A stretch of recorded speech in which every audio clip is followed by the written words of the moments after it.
Σήμερα θα φτιάξουμε μύδια αχνηστά, ένα από τα πιο αρωματικά και αγαπημένα θαλασσινά πιάτα της ελληνικής κουζίνας. Πάμε να δούμε βήμα-βήμα πώς γίνεται η διαδικασία.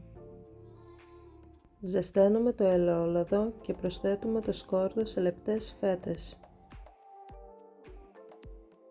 Στη συνέχεια προσθέτουμε τα μύδια. Σβήνουμε με χυμό λεμονιού.